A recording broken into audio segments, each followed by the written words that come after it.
Maggie Collins had spent 30 years building a life with her husband, Richard. She had stood by him through every promotion, every struggle, every milestone. She had given up her career to raise their children, manage their home, and support his ambitions. In return, she thought she had a partner for life, someone who valued her just as much as she valued him. But that illusion shattered the day she came home to find her bags packed by the front door. Richard stood there, arms crossed, his face cold and unreadable. "Maggie, it's over." His voice was calm, detached, like this was just another business transaction. Her heart pounded. "What are you talking about? I've filed for divorce." He gestured toward the documents neatly stacked on the entryway table. "It's time for us to move on. The house will stay with me. You need to leave." Maggie staggered back. The home she had poured 3 decades of love and care into. The place where she had raised their children, hosted family holidays, and built a lifetime of memories. He was kicking her out like a stranger. She tried to process the betrayal. But then came the final, crushing blow. From behind Richard, a woman appeared, young, perfectly polished, dressed in a silk robe, Maggie's silk robe. "Oh," the woman smirked, wrapping an arm around Richard's waist. "I guess she didn't know yet." Maggie felt the air leave her lungs. Richard had already moved on. And worse, he had moved her in. That was the moment Maggie realized this wasn't just betrayal. This was war. And if Richard thought she was just going to walk away, he was about to regret ever underestimating her. Maggie sat in her car, gripping the steering wheel so tightly that her knuckles turned white. She could still hear Jessica's condescending laugh. Still see the smug way Richard stood beside her. Like Maggie had never meant anything. Like the past 30 years of her life had been erased in an instant. She had walked out of that house with nothing but a suitcase and her dignity barely intact. Richard didn't even have the decency to let her pack properly. The home she built, the life she devoted herself to, was now occupied by a woman half her age, wearing her robe, sleeping in her bed. For weeks, Maggie felt like a ghost. She stayed with a friend, too humiliated to tell anyone the full story. Meanwhile, Richard and Jessica were flaunting their victory, posting photos of their lavish dinners, exotic vacations, and weekend getaways, all funded by the wealth Maggie had helped him build. Richard had moved Jessica into her house without a second thought. He had convinced himself that Maggie was powerless, that she would simply fade away, too broken to fight back. Jessica played her role perfectly, treating Maggie like a distant memory, as if she had always belonged in that house. One day, Maggie stopped by to collect a few remaining things. She had hoped to get in and out quickly, but Jessica made sure she felt unwelcome. "Oh, Maggie," Jessica had purred, leaning against the doorway with a smirk. "You really should have taken better care of Richard. Maybe if you had, he wouldn't have had to trade up." Richard stood behind her, watching but saying nothing. That was the moment something in Maggie snapped. They thought they had won. They thought she was weak. They thought she was just going to walk away and accept defeat. They were wrong, because Richard had made a crucial mistake. He had forgotten one simple fact. The house still belonged to her. And Maggie was about to remind him. Maggie walked away that day without a word. But inside, she was already plotting her next move. Richard and Jessica thought they had won. That they had pushed her aside like a discarded relic. They had no idea who they were dealing with. Maggie spent the next week meeting with lawyers, financial advisors, and real estate experts. She dug through every document, every contract, every legal record attached to the house. And then she found it, the detail that would change everything. The house was in her name. Not in Richard's, not shared, hers. Years ago, when Richard's business was struggling, he had convinced Maggie to refinance the mortgage under her name alone, claiming it would help with taxes and credit scores. At the time, she had trusted him completely. Now, it was the best mistake he ever made. Because while Richard and Jessica were parading around in her house, redecorating, throwing parties, spending her money, they were living in a home that legally belonged to her. And she was about to take it back. The next morning, Maggie met with her lawyer. "We have 2 options," her attorney said, tapping the documents. "You can force Richard to buy you out." "No," Maggie interrupted. I want them out. Completely. Her lawyer smiled. Then let's start the eviction process. Maggie filed the paperwork immediately. Within days, Richard and Jessica received official notice. They had 30 days to vacate the property. At first, Richard laughed it off. This is a joke, right? He had sneered over the phone. You can't do this. Actually, Maggie replied coolly, I can. And I already did. Jessica was the first to panic. Richard, do something, she hissed, clutching the letter. But there was nothing he could do. His name wasn't on the deed. He had no legal right to fight back. For years, he had controlled everything, the finances, the house, the marriage. He had dictated when Maggie could spend money, what she could do, where she could go. Not anymore. Now, she was the one calling the shots. And Richard? He was just a tenant in a house he no longer owned. Maggie smiled to herself. They had 30 days, and the clock was ticking. As the eviction deadline loomed closer, Richard's confidence began to crack. The smug arrogance that once radiated from him was fading fast, replaced by something Maggie had never seen before, desperation. He tried everything. First, he ignored the eviction notice, hoping it was some kind of bluff. It wasn't. Then, he called Maggie. Maggie, we need to talk. His voice was suddenly softer, as if years of manipulation could be undone with a few carefully chosen words. Maggie leaned back in her chair, twirling the phone cord between her fingers.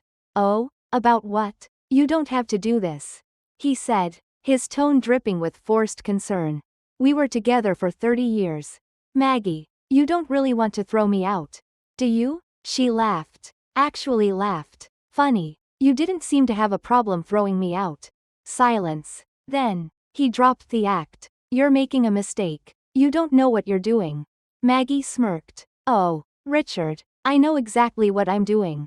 And with that, she hung up. Jessica, on the other hand, was unraveling much faster. Maggie had expected her to stick around, to fight for her place in the house she thought she had stolen. Instead, she packed her bags and ran. 2 weeks before the eviction deadline, Jessica was gone. No dramatic exit, no teary goodbyes, just a social media wipe, a deleted phone number, and a credit card that no longer worked.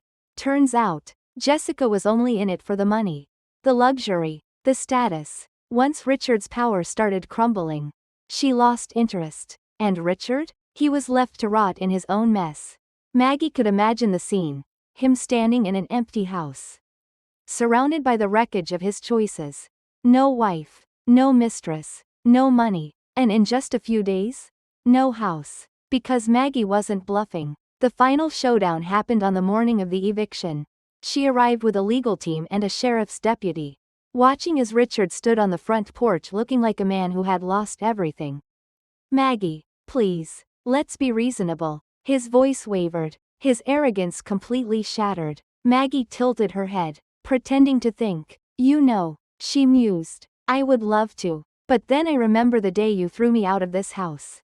With nothing. And I realize, she paused, smiling sweetly, you don't deserve my kindness. The sheriff stepped forward, clearing his throat. Mr. Collins, you need to leave the premises. Now. Richard had no choice. With a look of utter defeat, he picked up his last suitcase, stepped off the porch, and walked away. Maggie watched him go, feeling nothing but satisfaction. For the first time in decades, she was truly free. Maggie stood on the front porch, watching as Richard walked away for the last time. No smug confidence, no condescending smirk, just a broken man carrying the weight of his own mistakes. The house was finally hers again. Not just legally, but in every sense of the word. She stepped inside and took a deep breath. The air felt different, lighter, for the first time in years. There were no secrets, no lies, no shadows lurking behind every conversation. This was her home now, and she was reclaiming every inch of it. But Maggie had no intention of staying. This house, though once filled with memories, had also been the place where she had been deceived, discarded, and humiliated. She didn't want to live among the remnants of a life she had outgrown. So, she made a decision to sell it. And not just to anyone. She found a single mother, recently divorced, looking for a fresh start. A woman who had been through her own share of betrayal and just needed a safe place to begin again. Maggie sold the house at a lower price. Knowing she wasn't just passing along a property, she was passing along a second chance. And as for Richard, with no home, no Jessica, and a dwindling bank account, he was forced to rent a small apartment on the outskirts of town. No more lavish dinners, no more designer suits, just a man who had once had everything and lost it all. One afternoon, as Maggie was packing the last of her things, her phone buzzed. A message from Richard. "Maggie, I messed up. I miss you. Can we talk?" She stared at the screen for a long moment. Then, she deleted the message. Richard was her past. And Maggie? She was too busy building her future. With the money from the sale, she moved to a charming beach town, bought a cozy house overlooking the ocean, and invested in herself for the first time in decades. She took painting classes, traveled, and started working with women going through divorce, helping them rebuild their lives the way she had. And one evening, as she sipped a glass of wine on her new balcony, watching the waves crash against the shore, she realized something. Richard had thought he had won. But in the end, she was the one who truly won. Maggie had not just survived, she had thrived. But for her, this was only the beginning. With the money from the sale of the house, she moved to a beautiful beach town. Somewhere warm, where the mornings smelled like salt air and fresh coffee. No bitter memories, no ghosts of the past lingering in every corner.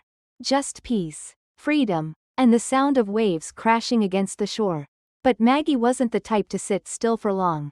One afternoon, as she was watching the sunset from her balcony, an idea took shape. A business. She had spent decades managing a home, raising a family, and navigating the tangled mess of a marriage. Yet she had never been given credit for her intelligence, her resilience, or her ability to plan ahead. Richard had made sure of that. He had controlled the finances, made all the big decisions, while Maggie was expected to just trust him. Never again. So, she decided to do something bold. She launched an online coaching program for women going through divorce, a resource to help them regain control of their lives, their finances, and their confidence. At first, it was just a small project. But then, it grew. Women from all over reached out, some just starting their divorce battles, others picking up the pieces afterward, unsure of how to move forward. They weren't just looking for legal advice. They wanted guidance. They wanted someone who had been there, someone who had fought back and won. And Maggie? She was exactly that person. Within a year, she had built a thriving community, offering online workshops, financial planning courses, and emotional recovery programs. She partnered with top divorce attorneys, financial experts, and therapists, creating a network of support for women who had been blindsided like she once was. She even published a book, sharing her story, not just the pain, but the lessons. It became a bestseller among divorced women, a manual for taking back control. And the title? The House Always Wins. Because in the end, she had won. Richard had taken their home, but she had built something far greater. And now, as she stood on her balcony, watching the sun dip below the horizon, she smiled. The best part? She wasn't done yet. This story is about strength, resilience, and taking back control. Maggie was betrayed, humiliated, and cast aside by a man who thought he had won. But instead of breaking, she rebuilt herself, proving that the best revenge isn't anger, it's success. She didn't just take back her house, she took back her power, her confidence, and her future. In the end, Richard lost everything, while Maggie created a new life on her own terms. What do you think? Did Richard get what he deserved? Comment 2 if you loved seeing Maggie's victory. Or 7 if you think she should have handled things differently. If you enjoy stories about justice, betrayal, and karma, hit like and subscribe to Reddit Story for more incredible tales. Let's talk in the comments.